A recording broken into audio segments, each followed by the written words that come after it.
Muito boa tarde a todos, sejam muito bem-vindos a mais uma Skills Talk. Estava aqui a ver já o número de pessoas que se registaram, que estão já online connosco. Estamos aqui neste momento com quase 30 participantes que já entraram. Está aqui a crescer o número.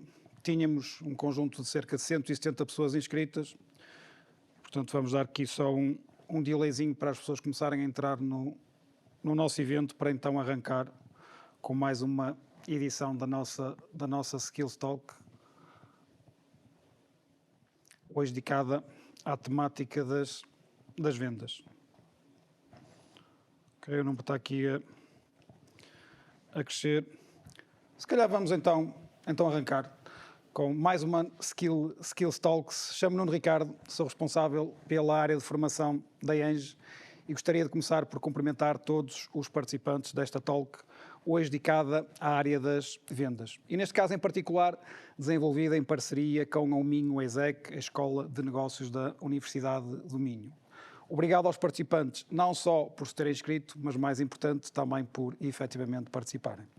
Cumprimentar também os nossos convidados, o Ricardo Branquinho da AOEP Health e o André Machado da Sport Radar. Muito obrigado pela vossa disponibilidade, que manifestaram desde a primeira hora para estarem hoje aqui connosco, a partilharem num registro de conversa os seus valiosos insights sobre esta temática da área das vendas. O Ricardo e o André terão também já a oportunidade de seguida de se apresentarem. Infelizmente e por motivos imprevistos de última hora, o Carlos Cunha não poderá estar presente nesta talk, mas manifestou a sua disponibilidade para posteriormente partilhar connosco os seus contributos, os seus insights nesta área. Tem uma alargadíssima experiência na mesma e, portanto, vamos gravar uma conversa com o Carlos para vos disponibilizar posteriormente na próxima semana. Um breve e muito rápido enquadramento desta rúbrica. No Ano Europeu das Competências, num contexto no qual a gestão de pessoas passou a ser realizada por competências, esta rúbrica da ENGE da formação é direcionada para conversas sobre competências. Falamos sobre competências técnicas, competências sociais, competências relacionais, digitais, transversais, sobre quais as competências mais valorizadas e procuradas no mercado de trabalho, enfim, sobre as diferentes dimensões que estão associadas a este mundo das competências. E procuramos também linkar estas conversas aos programas executivos que disponibilizamos ao nosso público, para que também, a partir daí, tenham a oportunidade de uma forma mais detalhada passar a conhecer os programas dos nossos cursos, o tipo de competências, ferramentas e outputs que podem obter na frequência dos mesmos.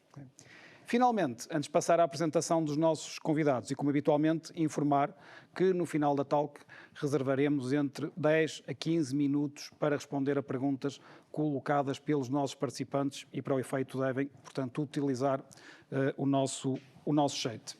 Okay? Portanto, depois deste enquadramento inicial, mais uma vez, muito obrigado, Ricardo, muito obrigado, André, pela vossa presença. E, portanto, a primeira passagem de palavra seria para vocês se apresentarem, se calhar invertendo aqui a ordem alfabética, começava pelo Ricardo, pela tua apresentação, sendo que pedia para complementares com a tua função mais importante e mais relevante, que é seres o nosso coordenador do nosso programa executivo de vendas. Portanto, Ricardo, a tua apresentação então, por favor. Sim, boa tarde. Antes de mais, Nuno, muito obrigado pelo convite. Boa tarde, André, e todas as pessoas que nos acompanham neste momento. O meu nome é Ricardo Branquinho, trabalho na indústria farmacêutica, na área das doenças raras e, para além disso, tenho tido o prazer de te acompanhar no ensino executivo já aqui há alguns anos e, pontualmente, vou fazendo algum tipo de consultoria na área das vendas. Hoje é com muito gosto que estou aqui a partilhar um bocadinho daquilo que são as minhas ideias e estou também com muita expectativa por ouvir aqui o nosso amigo André Machado, com quem tenho o prazer já de partilhar também muitos anos nesta caminhada nas vendas e não só. E confesso também com muita expectativa para ouvir o que é que as pessoas lá em casa têm para nos dizer e para partilhar e para perguntar. Acho que tudo aquilo que tiverem para partilhar connosco vai enriquecer muito esta conversa e dizer-te que é sempre um gosto partilhar. Muito obrigado, Ricardo. André. Obrigado, Ricardo. Isto torna difícil aqui a minha participação e leva muita fasquia. Antes de mais, obrigado pelo convite. É um prazer enorme estar aqui presente, também partilhar aqui as conversas com o Ricardo, muitas delas que as tivemos ao longo de tantos anos, na chamada em off, aqui uma partilha muito maior e mais alargada. Agradecer também às pessoas que estão do lado de lá a prestar atenção àquilo que nós hoje temos cá para partilhar. E sim, o meu nome é André Machado, como o Nuno já partilhou. Trabalho na área do marketing e das vendas há mais de 10 anos, numa área muito específica agora ligada à área do desporto, mas também à tecnologia que está aplicada à área do desporto, e assumo atualmente uma função global como responsável daquilo que é o Publisher Space, ou seja, tudo que são negócios ligados à tecnologia e ligados com media groups e com plataformas como Washington Post, ESPN, com uma abrangência global, e sim, sempre com uma vertente tecnológica adjacente, que hoje acredito que seja muito importante para as questões e para os temas que vamos aqui falar. Muito obrigado pela vossa apresentação. Vamos partir então agora para aquilo que trouxe aqui o nosso público, uma conversa sobre vendas. E, portanto, tinha aqui uma primeira pergunta que dirigia aos dois.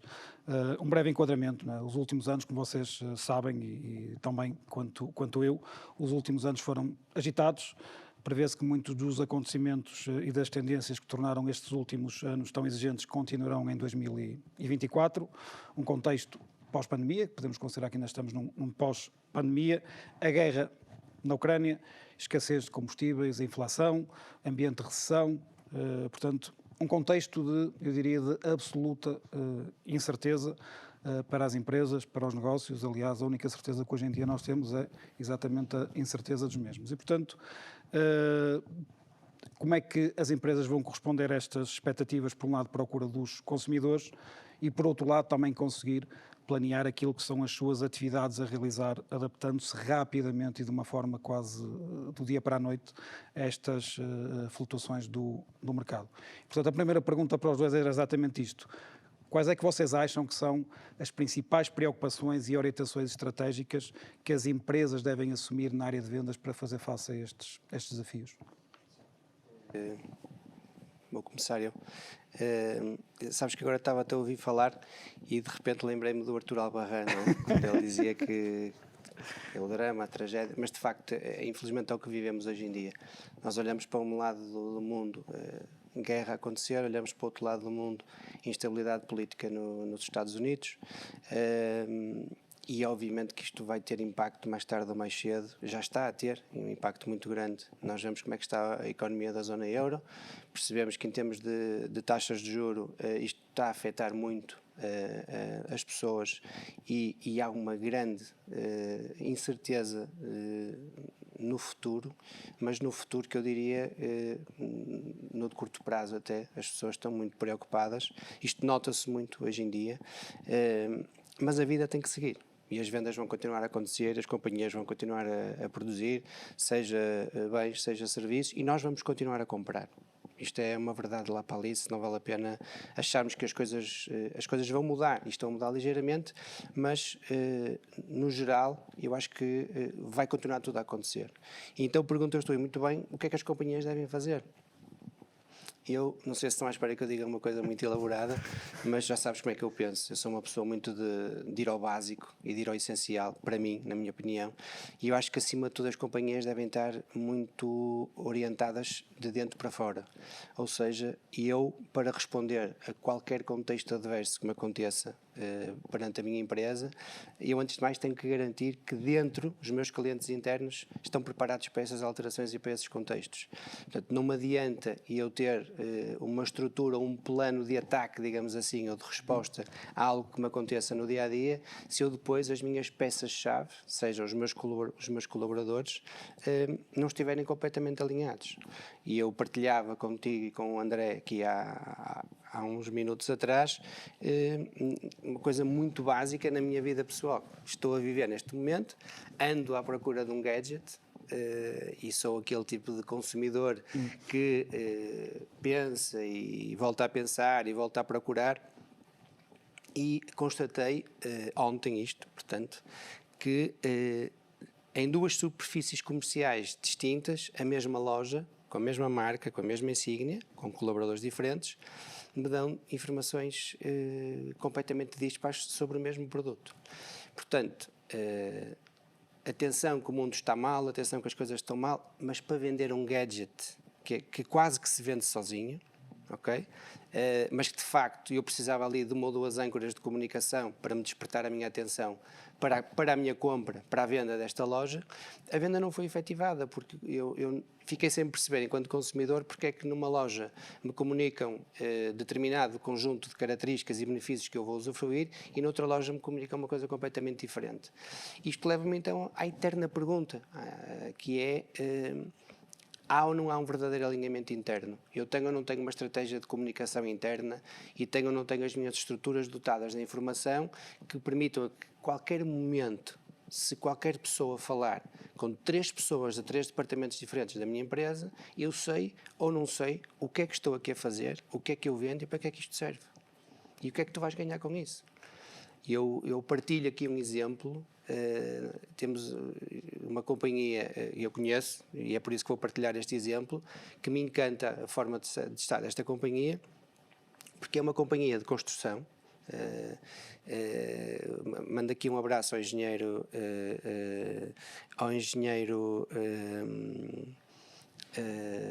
Joaquim Teixeira, peço desculpa, da DST de Braga. José Teixeira, peço desculpa, da DST de Braga. É uma companhia que tem uma assinatura de marca que é Building Culture, e nós de repente olhamos para uma companhia destas e vemos como é que uma empresa de construção, que depois tem outras empresas, outras subsidiárias com outras áreas de atividade, mas há de facto uma enorme preocupação desta pessoa e da sua equipa de gestão em que todos os seus colaboradores saibam qual é a linha de orientação da companhia.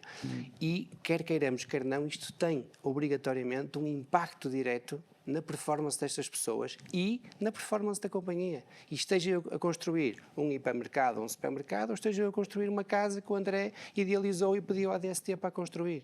Portanto, estou a dar o exemplo da DST, haverá certamente, e ainda bem, muitos exemplos neste nosso país de empresas que têm esta visão e que conseguem passar esta visão aos seus colaboradores.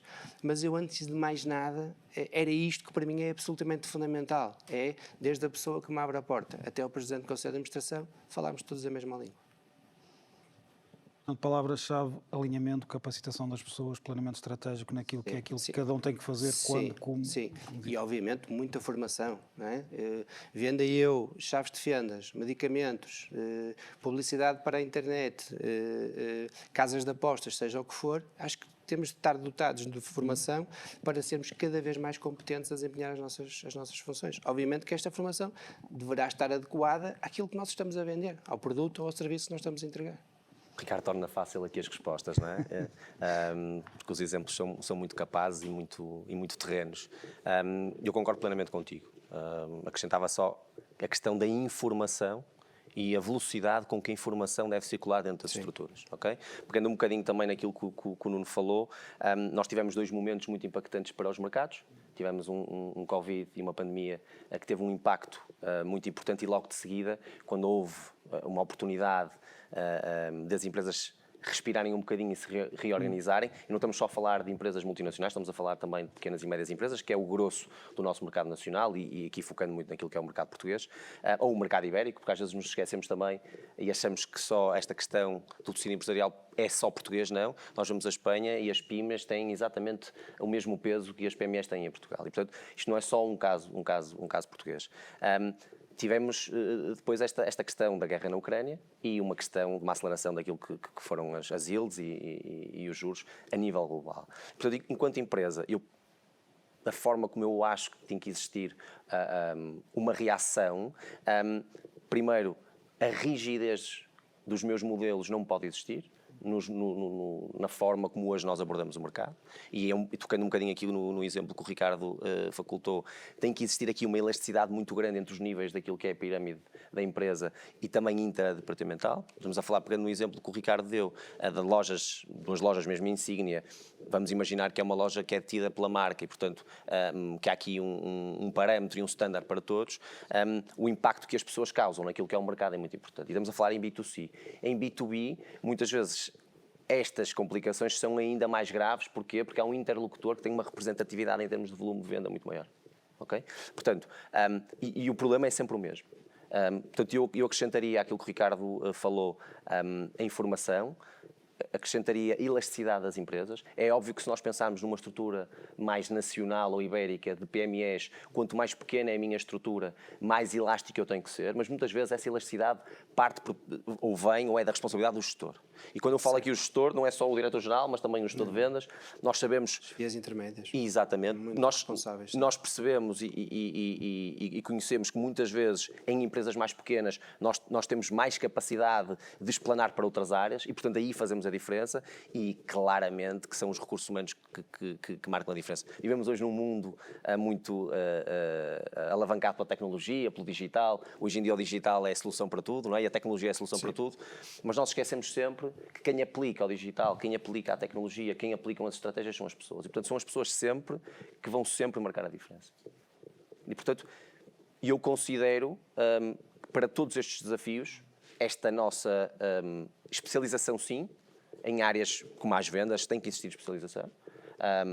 E também quebrando conceitos, muitas vezes as pessoas acham, e eu não sei vender, é como a criatividade não se trabalha, não, tudo se trabalha, e portanto é muito importante quebrar estes conceitos que são pré-feitos e que muitas vezes as pessoas ficam presas a estes chavões. E a formação tem um papel fundamental nisso, a informação dentro da corporação ou dentro da empresa, mas também para fora, é muito importante a forma como o fazemos, e depois a nossa elasticidade como recurso humano e a nossa elasticidade como organismo, como organização, como estrutura, e temos a capacidade muitas vezes de mudar. Ou seja, se eu faço um caminho com uma estrutura e com um departamento organizado de uma maneira, eu tenho que perceber se o meu mercado está a reagir àquilo que é a minha proposta de valor, e eu tenho a certeza que vamos falar em proposta de valor muito mais para a frente, mas por que não também reformular a minha proposta de valor? E, portanto, este feedback constante, se eu tenho pessoas que estão em contacto com o meu mercado, seja em business to consumer, seja em B2B, elas não são só um veículo de comunicar externamente, elas também são um veículo de dar input. E, portanto, eu tenho que optimizar os recursos. E repara, eu acho que isto é absolutamente crítico.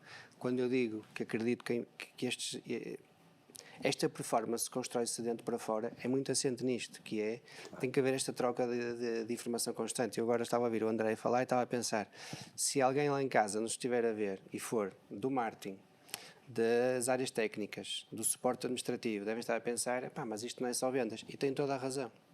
Toda a razão. Hoje o nosso tema é vendas, mas há muita gente atrás da venda cujo trabalho é absolutamente crítico para que a venda consiga ser realizada. O vendedor só consegue fechar a lead, fechar uma venda, trazer negócio para a empresa, se a formação da área técnica tiver sido bem dada, se o marketing tiver produzido as peças de comunicação e tiver criado a campanha certa para o momento certo, se os colegas do departamento administrativo fizerem o seu trabalho para providenciar que tudo o resto possa correr. Portanto, esta também é uma mensagem que eu quero deixar ficar. As empresas vivem das vendas, é verdade, mas a venda não se limita ao vendedor. Há toda uma estrutura de suporte que acompanha e corre com a venda. Eu já tive a felicidade de trabalhar noutros departamentos que não é o departamento de vendas, trabalhei no departamento de marketing e o André também, e tradicionalmente há algo que é muito engraçado nas companhias, é que são dois departamentos que não correm à mesma velocidade. Eu ia falar sobre isso. É giro porque é um desafio.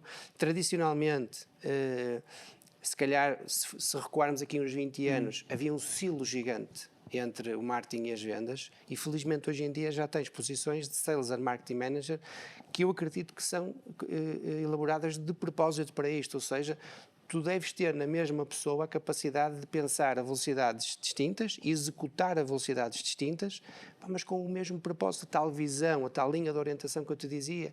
Porquê? Porque tu sabes qual é a linha condutora, sabes o tempo que demora a pensar a estratégia, a implementar a estratégia, mas o vendedor está a ferver, o vendedor quer vender, quer trazer o negócio para casa. E muitas vezes o marketing não corre essa velocidade, mas não é menos importante do que a venda para isto. Ok? Eu queria deixar este input porque acho que é crítico.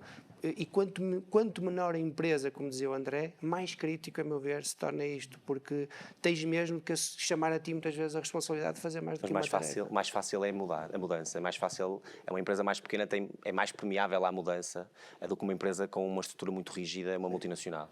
Eu, por acaso, ia falar sobre este tema do sales and marketing integrado. Eu sou do tempo em que o marketing era uma coisa e o sales era outra, e o marketing era percebido quase como só comunicação. Sim, ainda hoje é algo que ainda existe, em que não se olha como ao marketing, como algo que também toca produto, também toca preço e toca na distribuição. Mas eu acho que há aí um papel muito importante nas consultoras de RH, sem fazer publicidade nenhuma, em que houve aqui um reencaminhamento para essas posições de sales and marketing e que foi mudando o mercado. Eu não acho que foi tanto o mercado que foi solicitando estas modificações, mas houve quase uma trend global e que foi aplicada também em Portugal para essas funções. E depois foram surgindo outras funções que são funções de marketing, mas que tocam um bocadinho mais a venda, o trade marketing. Outras funções foram sendo criadas em empresas com outra estrutura que fizeram essa aproximação das vendas. Mas no final do dia, nós temos que olhar para as vendas como quem concretiza. Não é?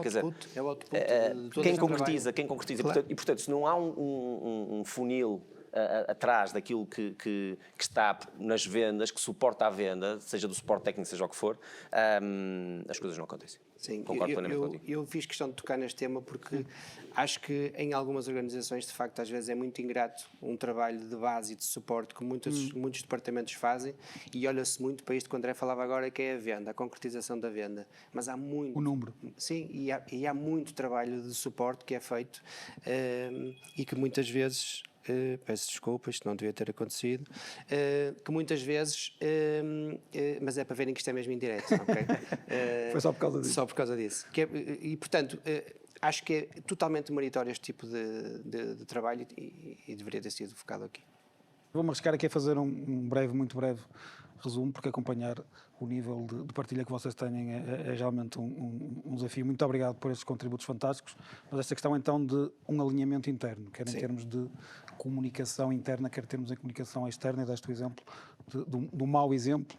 Okay, mas também tiveste cuidado, exatamente, e o bom tiveste cuidado de referenciar e o outro foi ao engenheiro José Teixeira e à sua equipa de gestão que a meu ver fazia um trabalho. A formação dos colaboradores e a integração de todo um conjunto de departamentos que têm que contribuir exatamente para o processo de venda. O departamento de vendas não está isolado. Todos somos vendedores nas empresas. Nas PMEs isso é cada vez mais crítico, desde a pessoa que nos abre a porta até o tal vendedor que está na rua, e perceber isso também do ponto de vista da capacitação, e concordo também absoluto convosco, que havia um paradigma de hoje, que há uns anos atrás, o vendedor, com uma formaçãozita qualquer de vendas, era vendedor.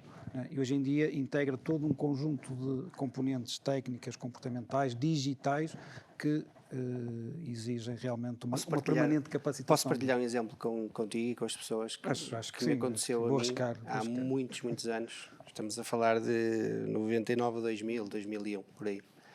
Eu já vendi um pouco de tudo na vida e também já vendi sumos.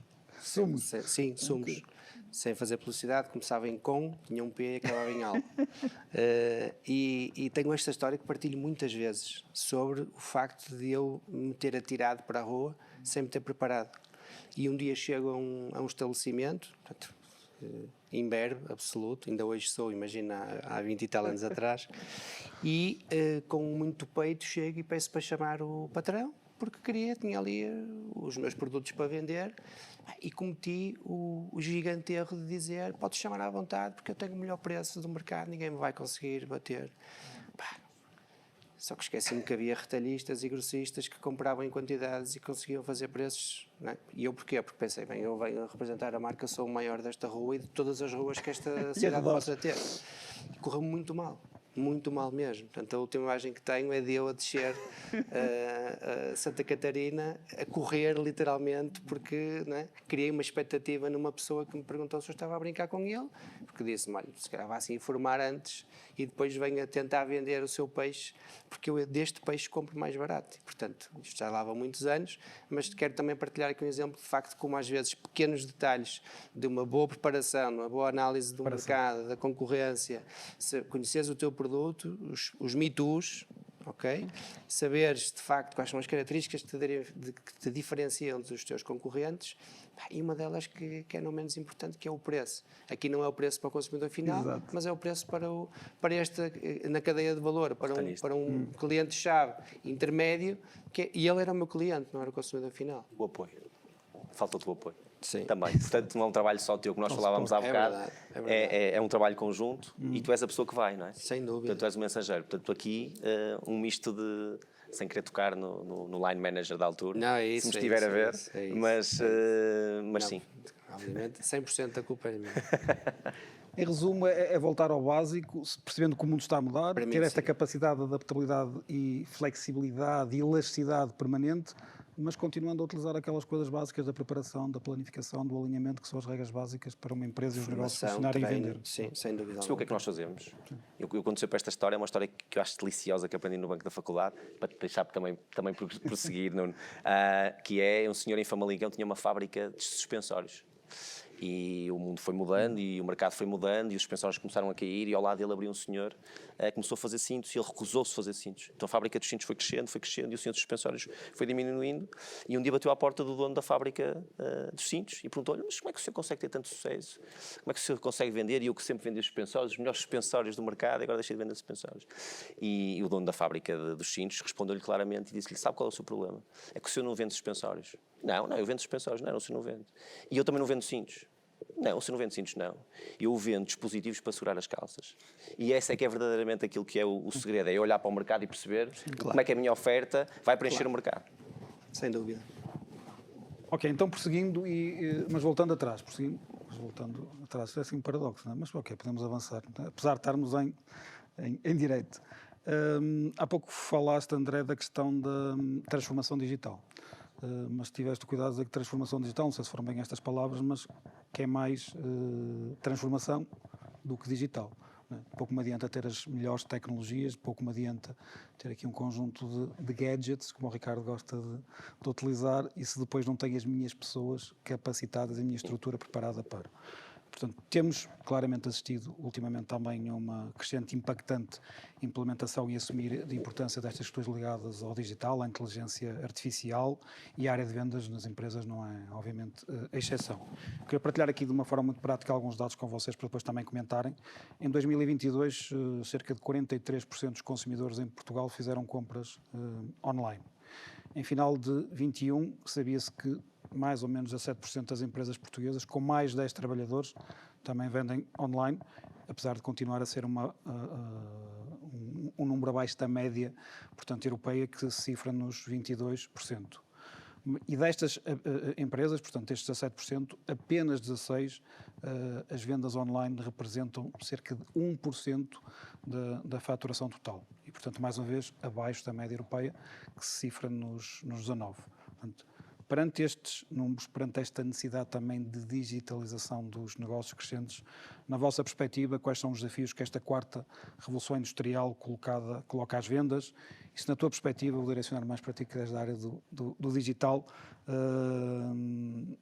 se as nossas PMEs, que representam cerca de quase 99% do nosso tecido empresarial, estão bem preparadas do ponto de vista da capacitação das suas pessoas para fazer face a estes desafios?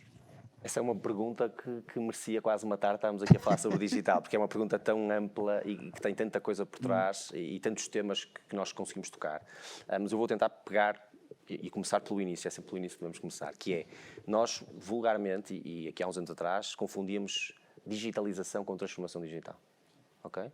E temos que pensar e situar Portugal num país em que teve um acesso quase imediato à internet, tem uma cobertura brutal em termos de acesso web, tem uma cobertura enorme em termos de dispositivos móveis, que é algo que facilita imenso tudo o que é digitalização e tudo o que são os processos, mas depois tinha e continua a ter em algumas áreas uma rigidez muito grande à mudança. Okay? Portanto, nós tínhamos e temos e continuamos a ter aqui pilares que são básicos em termos de infraestrutura, de hardware, se assim podemos dizer, para a disseminação daquilo que era o digital, mas depois batíamos em alguma rigidez em termos de gestão. Não é? Tivemos depois, e continuamos a ter, um desafio que é um desafio global.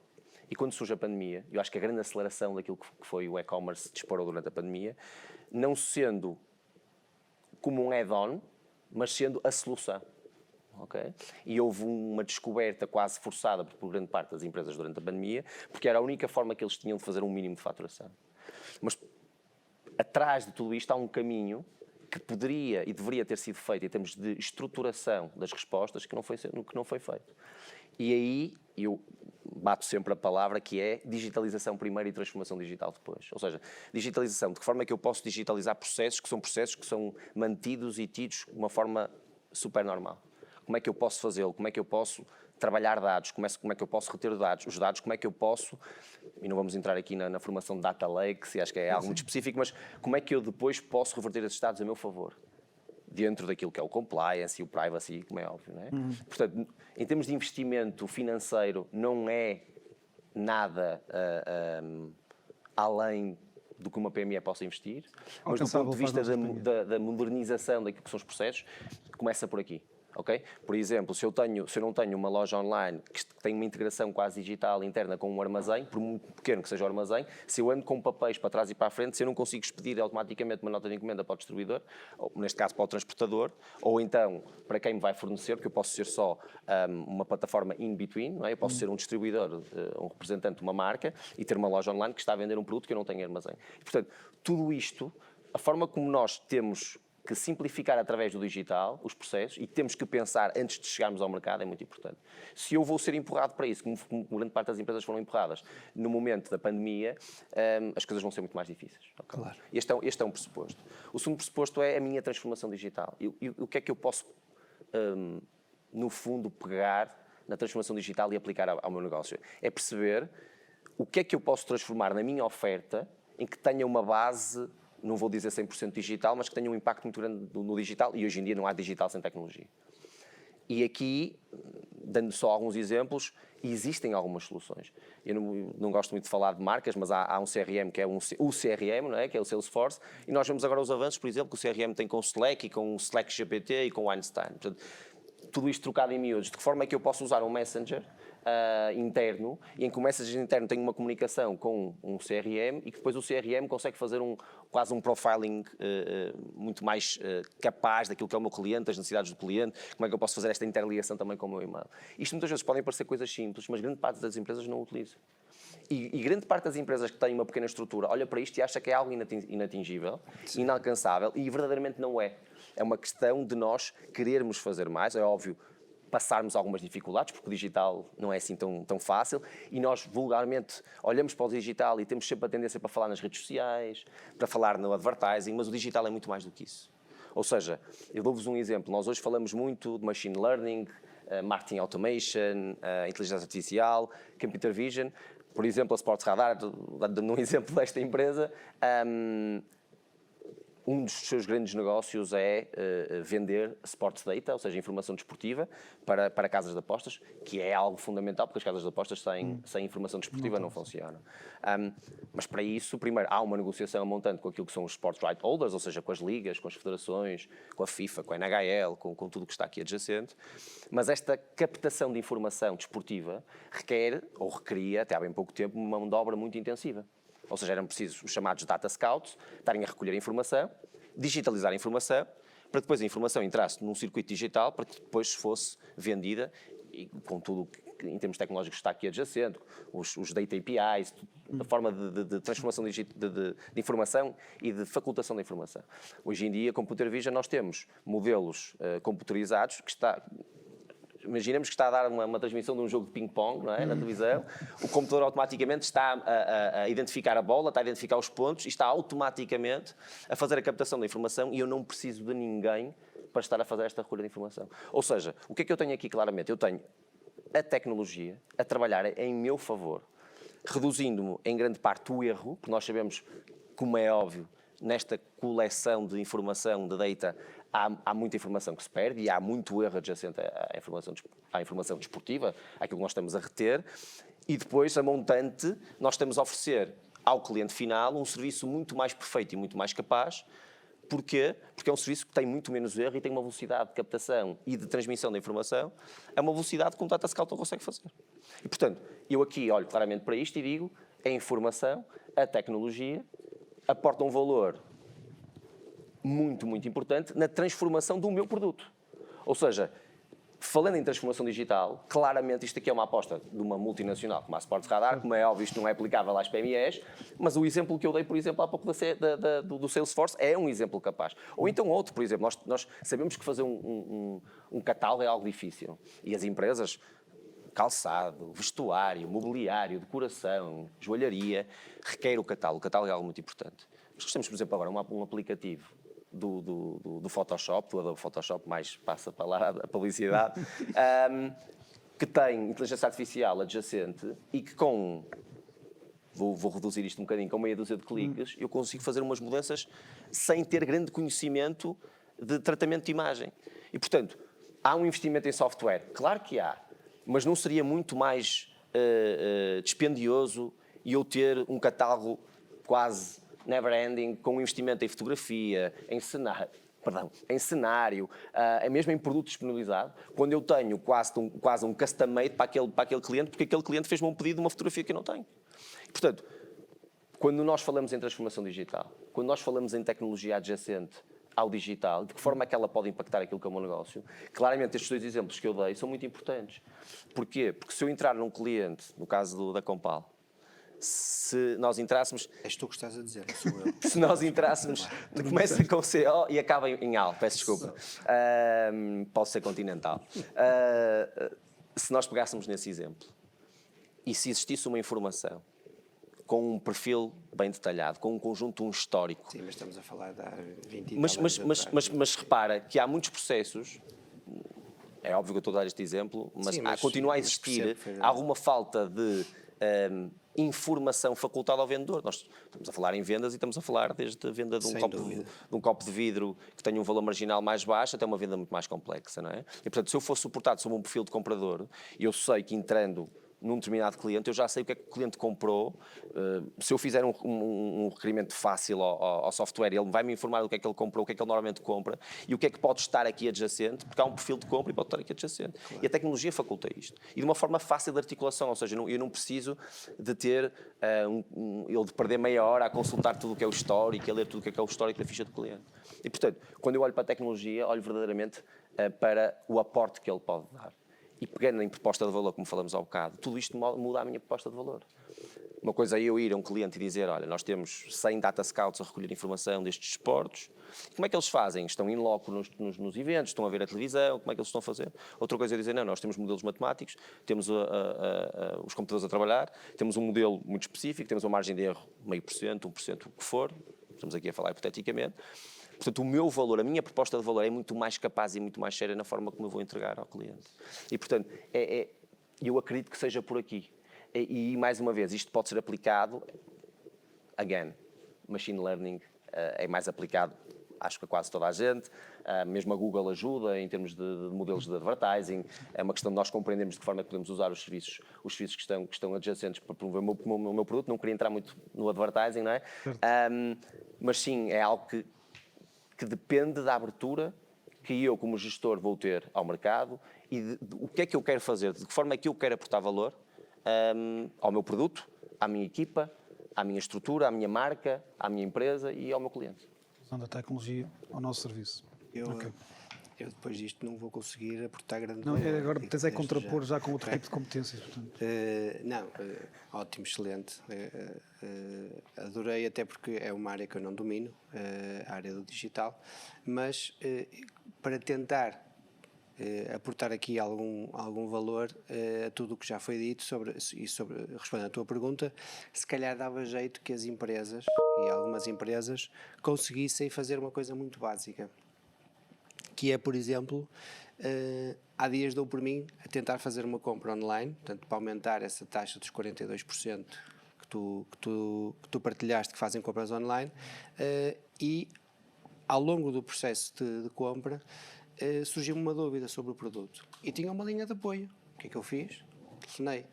E sou surpreendido que, lamentamos, mas a esta hora não temos ninguém para o atender. Típico. Mas não nos vamos esquecer de uma coisa, a compra é um processo emocional. Eu decidi naquele momento fazer a compra. Então a compra no digital, se estamos a falar de uma compra do digital, de algo que tem um valor substancial, se eu tive o impulso de fazer a compra e sou totalmente, quase aniquilado pela própria empresa que supostamente me quer vender, porquê? Porque eu entro em contacto com a linha de apoio que me responde: temos pena, mas a esta hora nós não conseguimos ajudá-lo, ligue de segunda a sexta, das 10 da manhã. Portanto, vai parecer que eu estou a dizer exatamente a mesma coisa, se calhar estou, mas tem que haver alinhamento entre todas as estruturas. Aqui está um claro desalinhamento entre uma parte do departamento comercial que quer gerar vendas online e uma parte de apoio, de suporte, falavas há um bocado no apoio e no suporte, que não consegue acompanhar. Porquê? Porque, por simplesmente, se calhar a estrutura de custos desta empresa, e alguns no espaço e no tempo perceberam, não era oportuno a determinadas horas do dia terem um call center disponível para ajudar, se calhar a única pessoa que ia fazer uma tentativa de compra, mas perderam essa venda, porque de facto era absolutamente essencial aquela informação que eu tinha, sobre a qual eu tinha uma dúvida, e não consegui, e não comprei.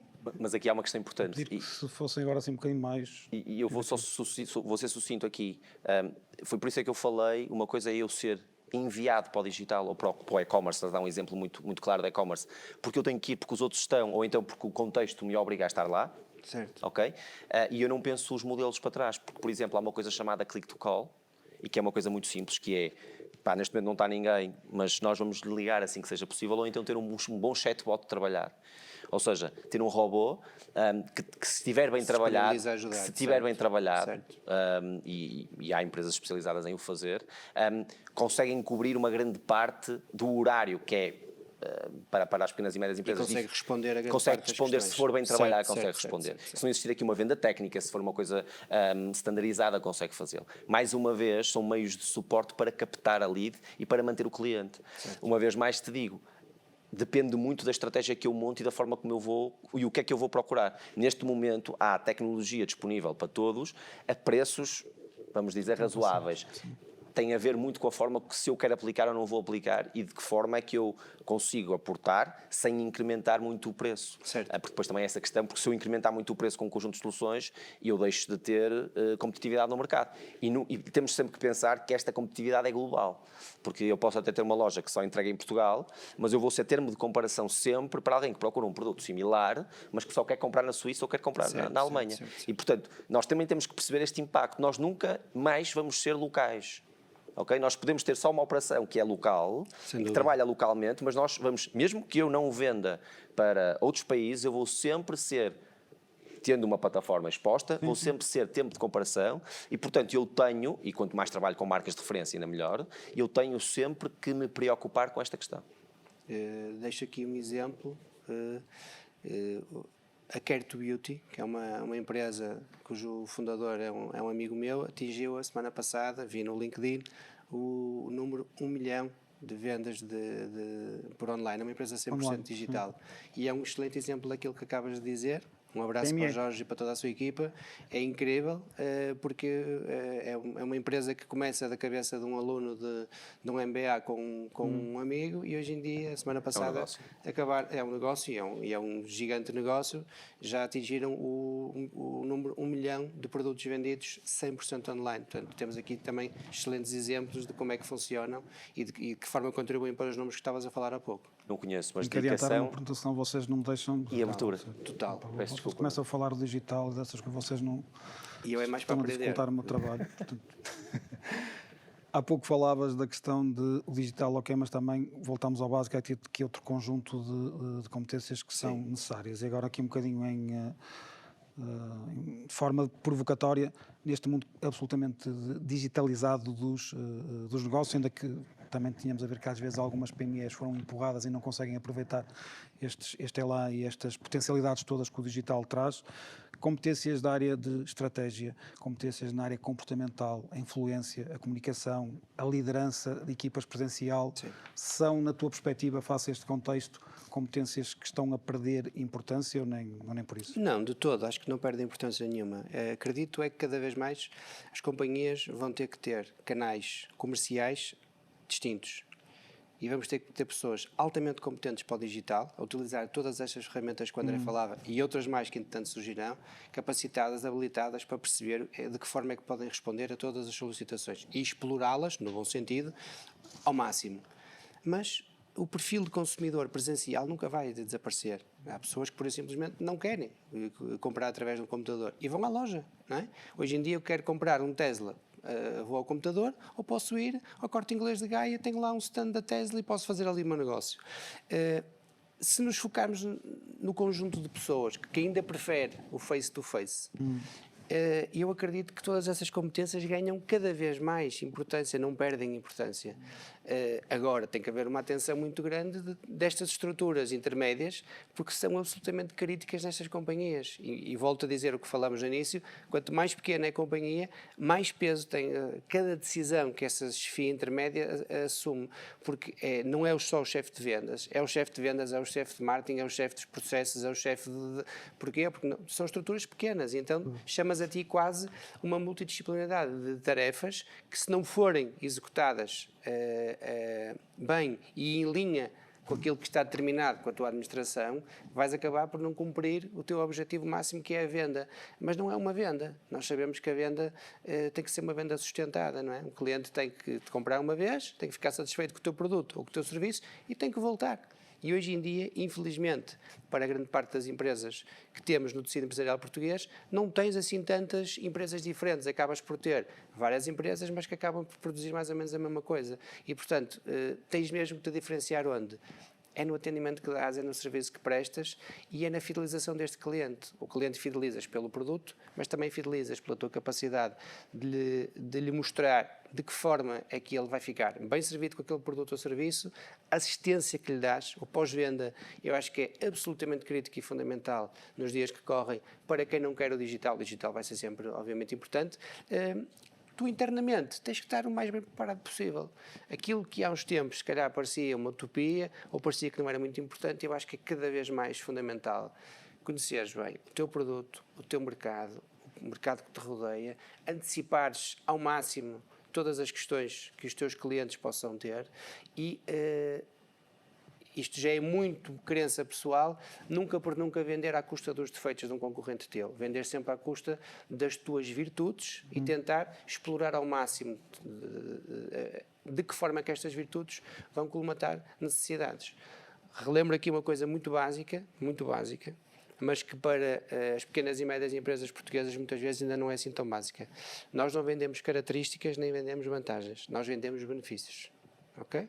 O facto de um carro ter um ar-condicionado automático, per si, não é uma coisa importante. É importante se eu te disser que no verão, à medida que a temperatura exterior for aumentando, o teu carro tem capacidade de se adaptar e baixar o ar-condicionado para que tu estejas sempre a uma temperatura constante. Tu, se te venderem isto assim, parece que estás a sentir o ar na tua cara, parece que estás a experienciar aquilo que estás a comprar. Okay? Portanto, não basta ir para casa, pegar nas características que o meu produto ou serviço tem e vomitá-las, desculpem a expressão, perante um possível comprador. Temos que ter esta capacidade de transformar isto em benefícios. As pessoas compram benefícios, não compram características nem compram vantagens. Isto pode parecer muito básico, e mas infelizmente, nos dias de hoje, ainda há muita falta de comunicação de benefícios para o potencial cliente. Sabes bem que isto é assim e, portanto, não é rocket science isto. Não é verdadeiramente. Temos mesmo que ir ao básico e começar a construir a partir do básico. Faz favor. 2 minutos, André. Eu vou ser muito rápido. Sabes, esta história do ar-condicionado eu acho que é fantástica porque tu deixas de ter a preocupação que tem que o ligar ou regular. E esse também é o benefício que estás a falar. Isso é brutal. E isto lembra-me sempre uma história. Falamos muito em digital e houve uma tendência muito das pessoas só estarem no digital e depois esquecerem o físico. O omnicanal tem que existir e não há forma de o fazer. Eu lembro-me sempre esta história curiosa que o nosso governo fez, que foi o IRS, a entrega do IRS, colocar só o processo digital da entrega do IRS e teve que existir um esforço brutal no interior do país. Porquê? Porque a população é mais envelhecida, não tem tanto acesso às novas tecnologias e foi uma dificuldade enorme. E esta reportagem teve em todos os meios de comunicação social, que fizeram um excelente trabalho e colocaram inclusive as autoridades nacionais, GNR, PSP em alguns casos, a colaborar. Certo. Portanto, aqui é claramente esta distopia que às vezes acontece, que é olhar para algo, é uma trend, é no mercado e agora vou ser 100% digital. Isso não existe. O omnicanal é fundamental. E depois outra questão importante, e aí eu concordo plenamente contigo, 100% alinhado, que é formação. Mas a formação não é só formação do operacional. A parte estratégica tem que ter formação específica, se for o caso, mas formação, com uma abertura de mente para estas novas mudanças enorme, mas a gestão de topo também. E é esta transformação que tem que existir, tem que ser desde A a Z. E outra questão que eu acho que é fundamental, que é, nós temos, de uma vez por todas, isto é algo que já se fala e as multinacionais já o fazem um pouco, mas eu não vou montar a estratégia e eu vou comunicar, não é? E o consumidor, seja que há aqui uma concertação entre os vários canais de comunicação que eu estou a utilizar, seja canais de venda que também comunica, seja canal digital, seja publicidade também comunica, mas ser mais customer-centric. Ou seja, o consumidor tem acesso a um conjunto de informação, a minha estratégia é bem montada para que ele esteja quase rodeado e que os canais sejam complementares, e que exista aqui uma complementaridade daquilo que é comunicação. Se nós pensarmos os negócios e se as pessoas, como tu disseste muito bem, concordo 100%, são a chave desta mudança, e eu for customer-centric na minha estratégia, sem dúvida, as coisas são muito, muito mais fáceis. Isso é o tal alinhamento que falávamos, Exatamente, ou seja, exatamente. Se todos os departamentos de uma companhia pensarem que tudo o que estão a fazer, independentemente da quantidade de valor que vão aportar para o output final, que é a venda, e um consumidor satisfeito que vai voltar, se todas as pessoas conseguirem pensar desta forma, nós vamos ter um aumento de vendas sustentado, porque estamos a gerar valor acrescentado nestas pessoas. Se não o fizermos, se cada departamento pensar por si, e eu no marketing acho que esta campanha tem muita piada, mas isto aplica-se a este cliente, não, mas é muito gira, a campanha é muito gira, dúvida. não é? O diretor de marketing tem que ir mais vezes almoçar com o diretor de vendas. Eu acho que sim. De forma permanente. Concordo. Estão a falar aqui de um conjunto de competências que são digitais, são comportamentais, são transversais, são técnicas, que de alguma forma têm todas elas concorrer para um objetivo comum, que é tal criação de valor, e uma espécie não sobrevivem sem as outras. E, portanto, já temos aqui algumas perguntas do nosso público, portanto, vamos agora só acelerar um bocadinho para depois podermos conseguir responder às mesmas. E uma última questão que vos pedia para também responder assim de uma forma muito prática. Temos falado destes contextos, deste conjunto de necessidades de aprendizagem e de capacitação das pessoas e, portanto, agora fazendo o tal link àquilo que também são os nossos programas executivos, neste caso ao nosso programa executivo em vendas, que desenvolvemos em parceria com a Universidade de Minho, a Escola de Negócios, o Minho ESEC. Ricardo, para ti também, assim, rapidamente, enquanto coordenador do programa executivo, de que forma é que achas que o programa contribui de uma forma interessante e decisiva para o desenvolvimento destas competências e que mais valias é que identificas distintivas neste programa? Olha, de uma forma muito rápida, a começar pelo que tu dizes, pela parceria que temos com uma escola de negócios de renome, a Minho Exec. Depois conseguimos ter aqui uma abrangência que possibilita aos formandos parte das disciplinas assistirem presencialmente, parte das disciplinas poderem assistir no online. Mas queria muito assentar aqui em duas âncoras que eu acho que são fundamentais, que é o corpo de formadores e as temáticas abordadas. Sou refém em causa própria, eu sei, mas o corpo de formadores é de excelência a meu nível. Conseguimos reunir um conjunto de formadores que, na minha ótica, enquanto coordenador deste curso,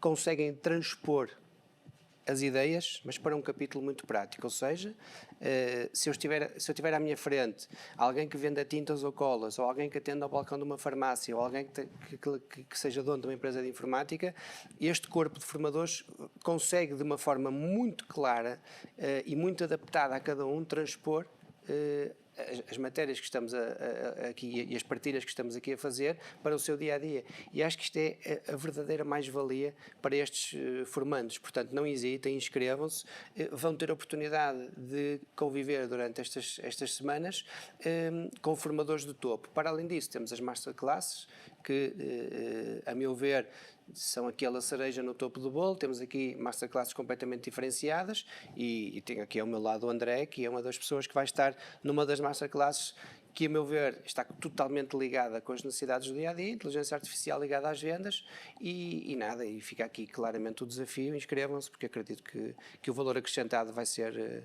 em linha com ou vai superar as expectativas. Distintivo. André, és rookie no nosso corpo docente, mas depois deste elogio, um corpo docente de excelência que realmente procuramos que seja hands-on, ou seja, gente que realmente está na prática da área das vendas, em temáticas completamente diversas e que são integradas. Conheces o nosso programa, de que forma é que irá contribuir para o desenvolvimento desse tipo de competência? Eu acho que foi o que o Ricardo disse. Para mim, estando numa masterclass, e eu acho que posso falar um pouco por quem vai estar nas masterclasses, o nosso trabalho sai muito, muito beneficiado porque há um background que está por trás de toda esta formação que vai ser dada por profissionais.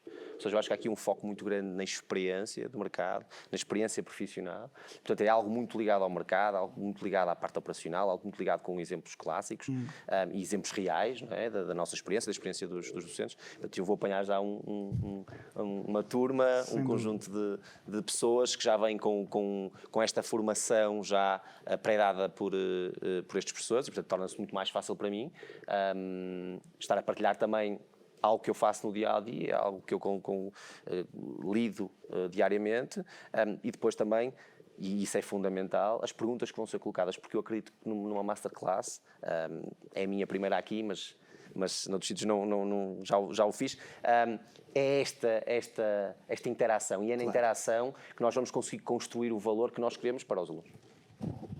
Muito obrigado também pela tua participação nesta edição. Aproveitar então também informar o nosso público. Arranca já no dia 18 de setembro, a 4ª edição, no Porto. Como o Ricardo referiu e muito bem, para além das sessões presenciais que decorrem na sede em Anjos do Porto, também um contexto privilegiado, portanto, virado para o mar, para o nosso Rio Douro. Portanto, não é para o mar, peço desculpa, para o rio.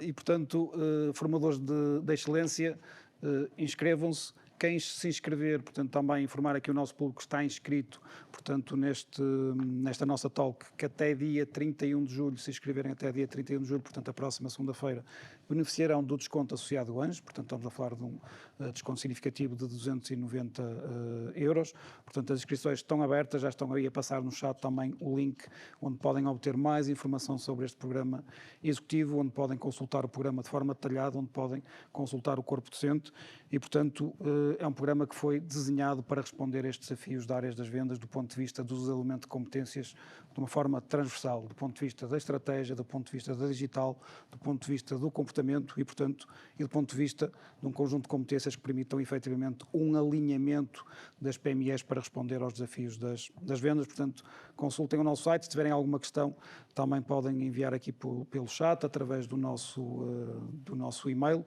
Portanto, também podem verificar aí no chat o formação@anjos.pt e, portanto, até dia 31 de julho, se inscreverem, podem beneficiar então deste desconto interessante. E vamos passar então agora aqui para as perguntas. Temos já aqui um conjunto de 3 perguntas já colocadas. Eu vou ter que pôr aqui os óculos, a idade já não perdoa para ver ao perto. E uma primeira pergunta remete-nos para a questão do digital. Portanto, está aqui para todos, eu ia colocar-vos, eu ia-vos pedir é que fossem assim bastante práticos, estamos aqui já em cima da hora, mas esta parte de respostas aos nossos participantes é muito importante. Portanto, aqui uma pergunta do Paulo.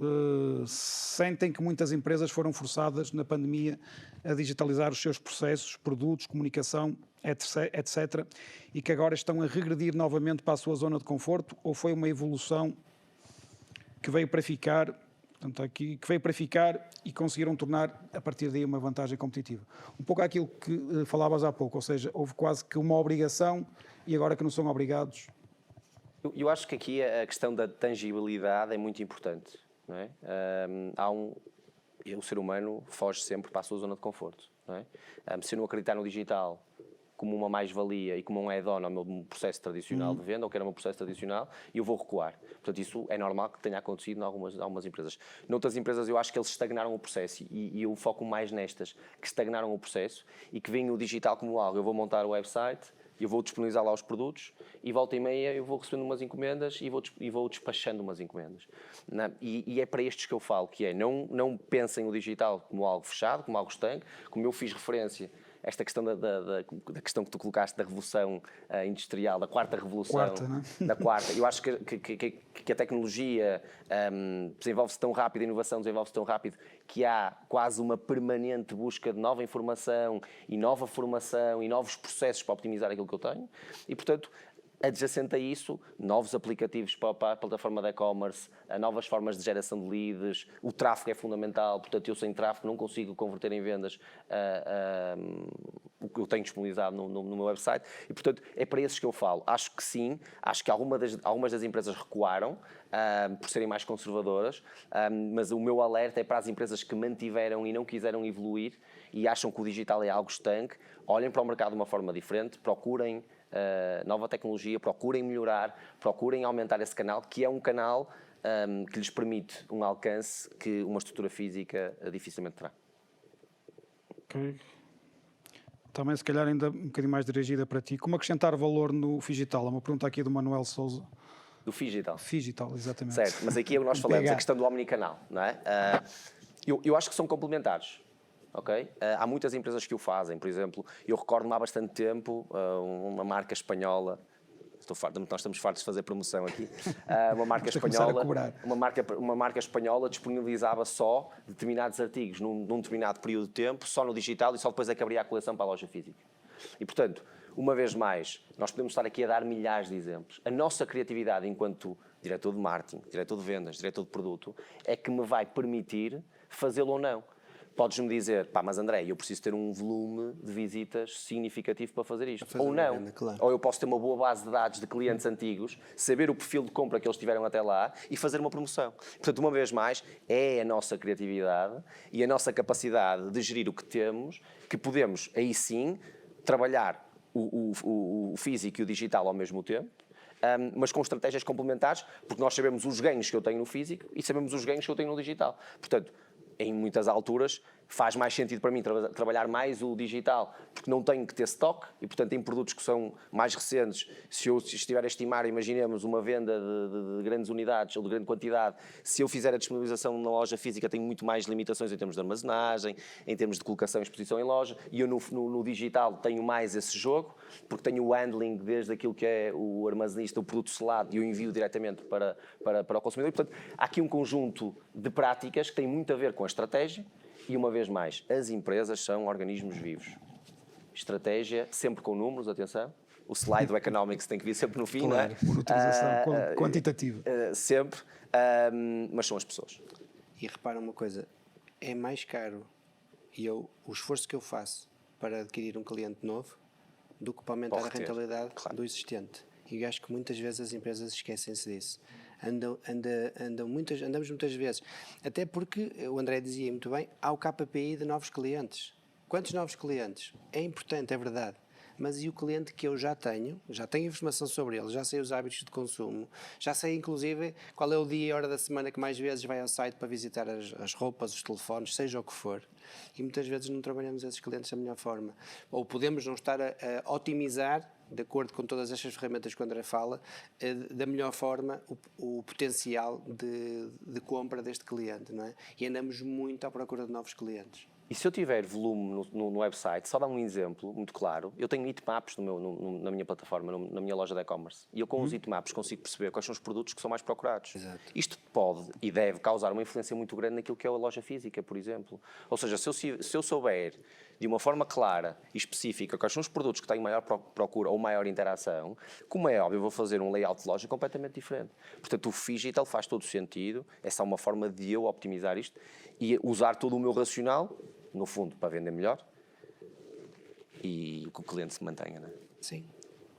Okay, temos aqui ainda tempo para uma última pergunta que foi aqui colocada pela Maria João Parreira. Okay, gostava de ouvir a vossa visão sobre o tema central vendas, mas no contexto dos territórios rurais do nosso país. Se conhecem a figura legal GER, Jovem Empresário Rural, se sim, que potencial reconhecem nesta figura para contribuir para novas práticas e ação, e como, por exemplo, as parcerias rural e urbanas para procurar minimizar o despovoamento de territórios com menor densidade populacional. Aqui um desafio de densidade populacional, um desafio de levar empresas para o interior do ponto de vista das vendas, do ponto de vista comercial. É uma pergunta assim um bocadinho também Mais específica, mais não é? específica, Sim, mas a vossa... Eu tenho Maria, desconhecimento. Maria. Sim, Maria Maria... desconheço por completo a João figura Parreiro, também que não jovem conheço. empresário rural, não é? Sim. A figura que nos pergunta. Desconheço que tipo de apoios é que hoje em dia existem para potenciar e para desenvolver e para diminuir este silo que claramente sabemos que existe entre o litoral e o rural. Acredito claramente que infelizmente as companhias e quem está mais afastado das zonas litorais poderá sofrer eventualmente com este isolamento e com este afastamento do litoral. Acho que é um tema que teria que ser abordado noutras instâncias por entidades claramente mais competentes do que eu. Mas acham que, por exemplo, o digital contribui ainda para este maior afastamento e para esta menor inclusão do litoral, do interior do país? É assim, eu Ou vou falar ou de pode cor. ajudar a aproximar? Vou falar de cores, que acho que o André saberá muito melhor do que eu. Não sei como é que é a literacia financeira, quanto mais caminhas para o interior versus o litoral. Financeira, desculpa, digital. Então, Não sei, desconheço não completamente. temos O dados sobre. acesso à internet de velocidade constante e que permita fazer de facto uma navegação, se calhar estou a dizer uma estupidez e hoje em dia Portugal já está mais do que coberto por isso. Acho que tradicionalmente, e se olharmos, acho que em quase todos os setores, tirando os específicos do meio rural, estarão mais desenvolvidos a litoral do que fora, não sei. Infelizmente não consigo aportar grande valor sobre este tema. Eu acho que isto é uma pergunta muito, muito aberta. Primeiro toca aqui numa figura legal, política, que eu desconheço. Sim, Portanto, peço desculpa, não é do meu foro, não conheço de todo. Acho que a questão do interior tem muito a ver com que tipo de resposta é que eu procuro. Porque o interior é muito disparo. O interior norte-norte, é muito diferente do interior alentejo. Certo, com E, toda a portanto, razão. as necessidades, que tipo de serviços, é um setor primário, é um setor de serviços. Quando eu falo em digital, se o digital aproxima ou não aproxima, do que é que eu estou a falar? Depois posso estar a falar na distribuição. Há empresas e distribuidoras que são muito fortes em preço, mas não são fortes naquilo que é o chamado last mile. Não é? E isto é um desafio que vem de lá de fora, dos Estados Unidos, por exemplo, entregar em Nova Iorque, e foi um desafio que, por exemplo, até foi a Amazon que teve mais esta preocupação, que era fazer a entrega de uma compra como a Amazon tinha um problema enorme no last mile, e até foi com o Whole Foods, porquê? Porque eles tinham uma dificuldade enorme em que os caminhões de entrega e distribuição entrassem nas ruas de Nova Iorque em determinadas horas. Claro. E, portanto, aqui o interior, não estamos a falar de Nova Iorque, nem estamos a falar de uma Amazon, mas estamos a falar de um problema de last mile que é igual. Exatamente. Eu relembro sempre uma distribuidora, uma vez mais, nós temos que fazer alguma publicidade, não é propositado, mas a Vasco, por exemplo, tinha um processo de optimização muito bom nesta área, porque o seu core e o seu forte era a distribuição de jornais e como tinham essa capilaridade, aproveitavam também para fazer uma distribuição no chamado last mile. Mas essa necessidade fez-los crescer.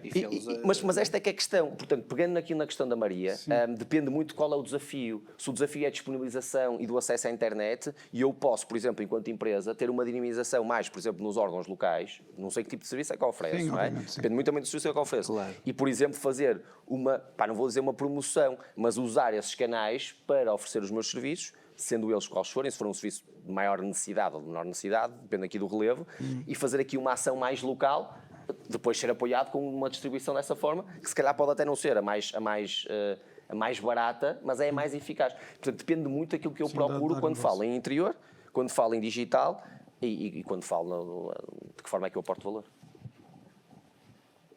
Acho que já conseguimos dar aqui resposta a todas as questões que nos foram sendo colocadas, portanto, estamos dentro do timing, 7 minutos aqui de atraso, que é fantástico. Depois, os vossos insights, vou ligar ao Carlos Azer, que ainda bem que ele não veio, porque se ele tivesse vindo, tínhamos excedido largamente o horário, e portanto, mas isso também diz muito daquilo que foi a riqueza dos insights que vocês partilharam. Foi absolutamente fantástico, delicioso ouvir-vos. Espero que o nosso público também tenha exatamente essa perspectiva e que tenha correspondido às vossas expectativas. Portanto, mais uma vez, muito obrigado pela vossa participação, Ricardo e André, foi fantástico. Para o nosso público também nos despedirmos, agradecer a vossa participação. No chat já está, portanto, disponível, portanto, o link a partir do qual podem aceder ao nosso programa executivo em vendas. Consultem, verifiquem de que forma é que este programa pode aportar valor às vossas competências, pode aportar valor às vossas equipas. Contactem-nos e se inscreverem, como eu referi, até dia 31 de julho. A próxima segunda-feira podem beneficiar do desconto associado